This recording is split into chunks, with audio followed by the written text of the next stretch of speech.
For years, Mercedes and BMW dominated the sporty sedan segment, but now with Genesis, Hyundai's luxury brand, we get a new pretty disruptive contender. This 2019 Genesis G70 Sport was loaned to me by the Downtown Auto Group, thank you so much, and as I just recently moved here to Canada from Germany, where we don't have Genesis, I obviously wanted to know why did it win so many prestigious awards. And that's exactly what we're gonna do today. We're gonna find out why is this car so good. I'm gonna straight up say it in the beginning. Yes, it's a really good car. We're gonna take a look at the exterior, interior. We're gonna drive it and see why did it win all these awards and how did they make such a good car. Despite Genesis still being fairly young as a brand and lacking behind its competitors in terms of sales, a lot of which comes from a really botched launch, Genesis has already left its mark on the market. Their current lineup, which consists of 3 differently sized sedans, has widely been very well received. And all those vehicles undercut their competitors by a lot if you look at the pricing. Until the Genesis GV80, their first SUV, launches later this year, this G70 has been their volume leader. And before we get into the review itself, let's just take a brief look at the exterior. I know looks are always subjective, but I just wanted to give you my 2 cents on the looks of this G70 Sport. First of all, kudos to whoever spec'd this car. The white on silver wheels looks amazing, and I would have probably gone for boring black. So yep, really nice spec. And I generally really like the look of the G70, especially if you look at the side profile and the rear. What is still missing from the car is kind of the Genesis branding. They didn't really have, up until now, they didn't really have this very specific styling and design to them, which now changed with the new G90. But yeah, I generally like the car. The only thing I kind of needed to get a bit used to was the front, especially the lower front, which is kind of just a bit more rounded than I'm used to, especially in today's market with a lot of very aggressive car designs. But feel free to share your opinion on the G70 stylings down in the comments below. Do you like the styling of the G70 Sport, or do you prefer the design of a Mercedes C43 AMG or a BMW M340i? And now quickly, before we take a look at the interior and take it out for a drive, a quick word from Genesis Downtown. Hi, I'm Russell Osborne. I'm the General Manager at Genesis Downtown, located at 630 Queen Street East, Toronto. Here at Genesis Downtown, Toronto, we have award-winning sales consultants, not only for their sales abilities, but also for their customer experience that they give their guests. So come on down and see us. Come see Terry, Ken, or Russ. Have a refreshment, and can't wait to see you.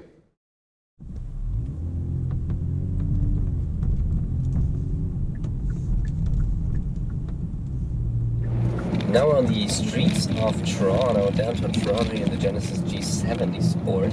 And yeah, I talked to you about the exterior already, so let's just briefly go over the interior. You saw some shots about that probably already.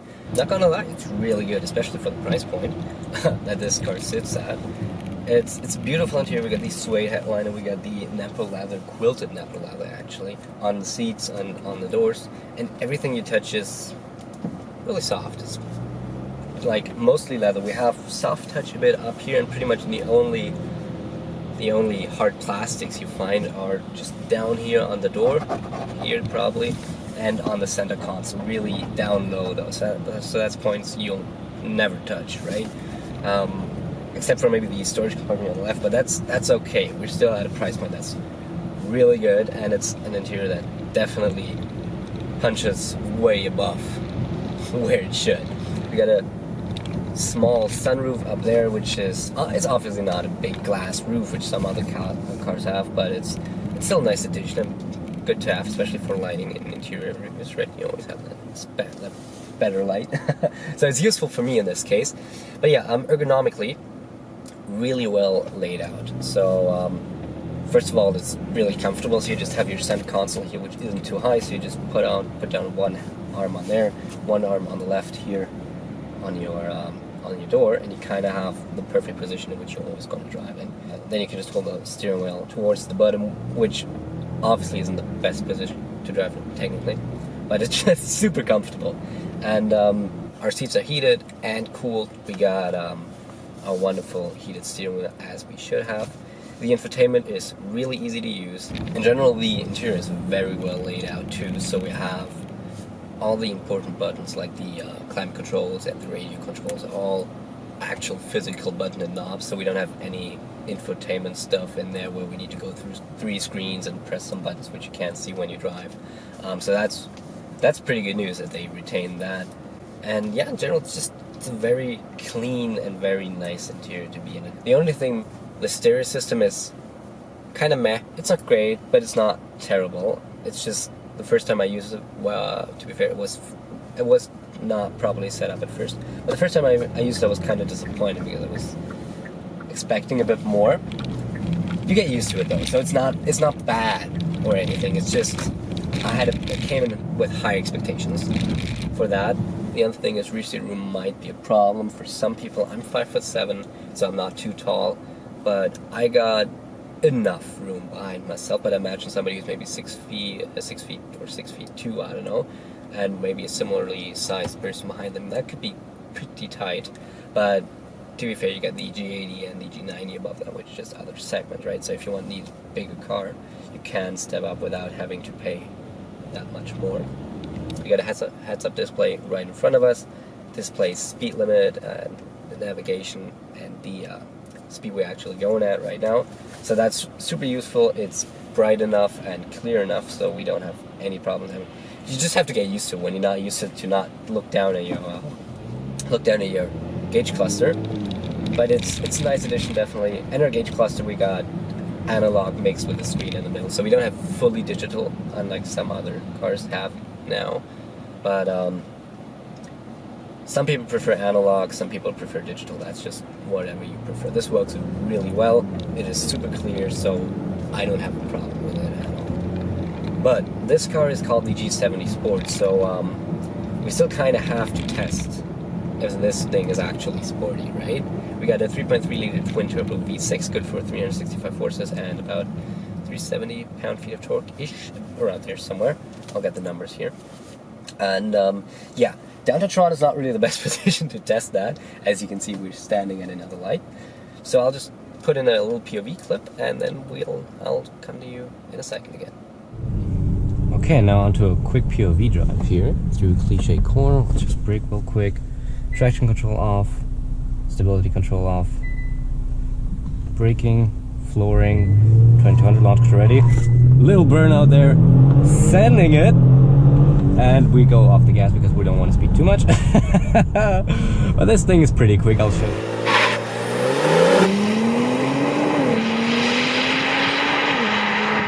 I've probably shown you. This is a bit of a different day, so don't worry about it. Anyhow, we wanted to test the handling real quick, and we're at Cliche Corner for that today. So shout out Straight Pipes for that. It's pretty cool being here as someone who watched Straight Pipes for like 2 years and now finally is in Canada, and we got Cliche opening up in front of us. So let's see, traffic all good, okay, and let's see the handling. Of course, we're on winter tires, it's a bit wet, so it's not optimal, but we should still be able to feel it out. We got a lot of all-wheel drive grip. You can see how the back actually kind of kicks us around. But there's a bit of slip, but that's tires and weather, so that's not the car's fault. It's just literally tire limit. But you can go through it. Obviously I don't send it at 1010s, but it's pretty good. It handles pretty well for being a 4-door sedan. And yeah, back to the video. Okay, still standing at the same light, which now just turned green. Yeah, as you can see, the car actually handles pretty well. You got the all-wheel drive that kind of pushes you a bit around the corner because it's rear bias, and you got plenty of power. Like, yeah, of course you could have 500 horsepower on this thing, like technically, but gotta be reasonable here. 365 horses, definitely enough to for every situation. It's really nice to be able to be on the highway and just whenever there's a gap, just go for it a bit and just take the gap without like impeding anybody, which is really nice. Obviously 4.7 seconds to 60 or 100, whatever, it's like almost the same, right? Which is really quick. We've got launch control to do that. It drives really nicely, but to be fair, I rarely even put it in sport mode. I got this car in comfort all the time. I just drive it comfortably because this is what this car excels at. It's really good in sport mode, but it's just it's just a luxury car. And I don't have the Autobahn here. I can't go 270 kilometers an hour anyway, so why would I need sport mode? It's just really weird that I'm like, put in a sport when I'm on the on-ramp, just floor it for a second. But when you do it, it's still very good. Also, the car is super controllable at the limit. It's just very gradual. It goes onto its limit, and when you go over it, super controllable. Really, really well. The LSD we get in the G70 Sport, he really does its job super well. And yeah, it's really nice to drive in general.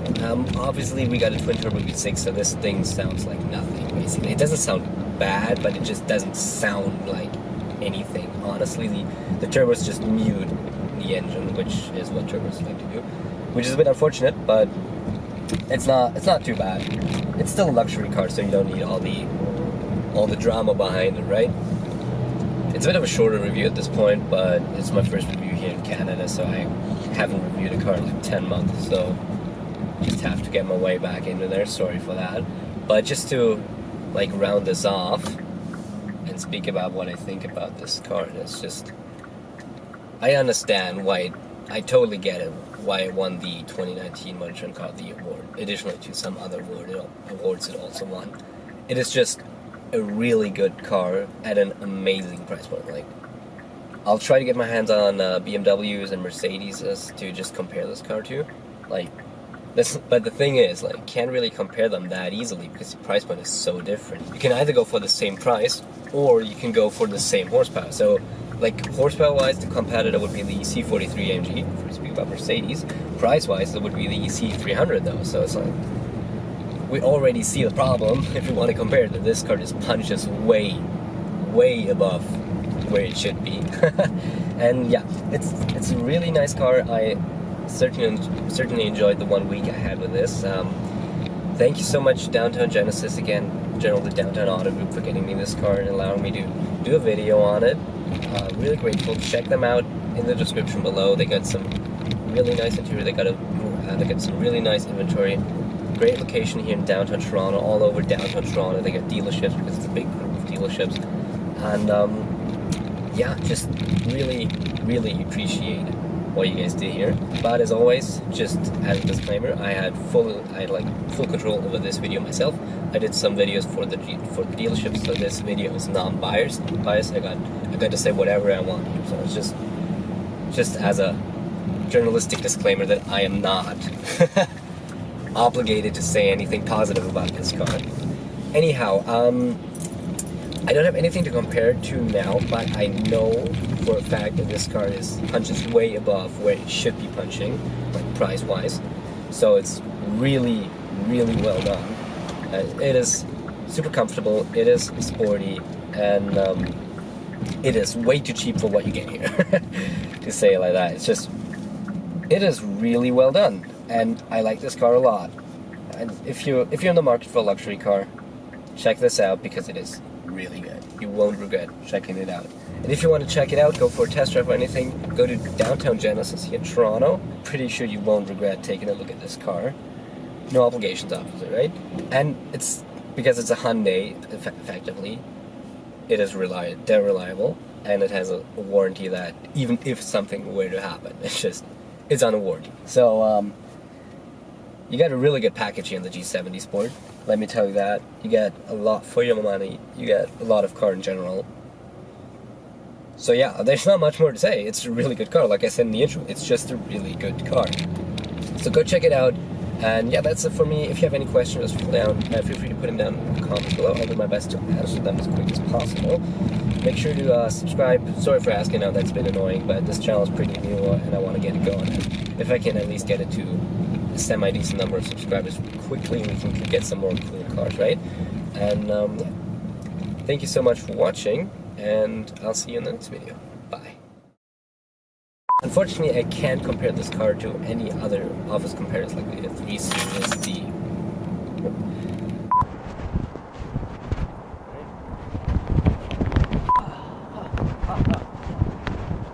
For years, Mercedes have been expensive. Mercedes or BMW? I just keep saying everything in German, fuck that. We'll hire a translator. Right? You just got to talk over it. Translate life. So here's Eric talking some nonsense about this car. Well, here's Mercedes. I obviously wanted to know, why did this car win so many awards? So many awards. And yeah, we just got to take a look at why it got all of those. Fuck! Shorten up the awards part. Yeah, just